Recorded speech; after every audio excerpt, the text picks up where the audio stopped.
বন্ধুরা, ইন্ডিয়া আফগানিস্তানের বিরুদ্ধে আজ এই টুর্নামেন্টে সব থেকে ঘাটিয়া পারফরমেন্স করলো। কিন্তু কোনো পাসিং অ্যাকুরেটি নেই, মিডফিল্ডে কোনো ক্রিয়েটিভিটি নেই। পুরো বেকার লাগলো আজকের ম্যাচটা দেখে। এই হয় বন্ধুরা, একটা ম্যাচে জিতেছে বলে আমরা ইন্ডিয়াকে নিয়ে কত না নাচানাচি করলাম, কিন্তু এনকেস দেখো, পরবর্তী ম্যাচ দুটোতে পুরো ঘাটিয়া পারফরমেন্স করলো।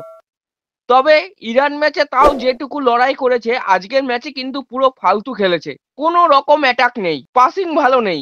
এটা মানা যায়? এই প্লেয়ারগুলো ইন্ডিয়ার হয়ে খেলার যোগ্যতাই রাখে না।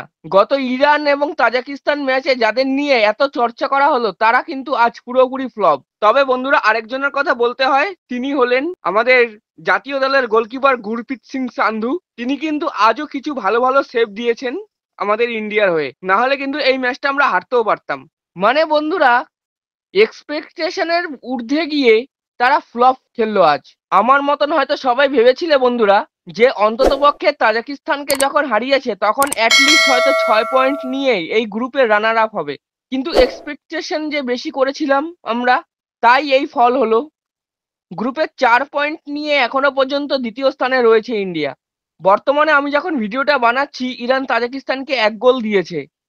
তো দেখা যাক, আজ ইরান যদি জিতে যায় তাহলে কিন্তু আমরা কোয়ালিফাই করে যাব কাফা নেশনস কাপের থার্ড পজিশনের জন্য।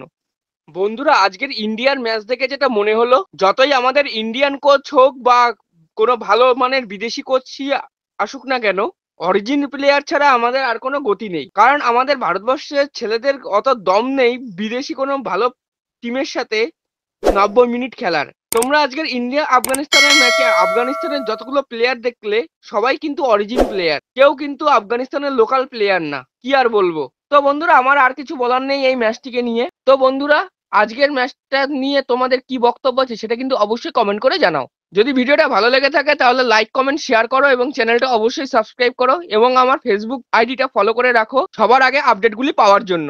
জয় হিন্দ, জয় ভারত।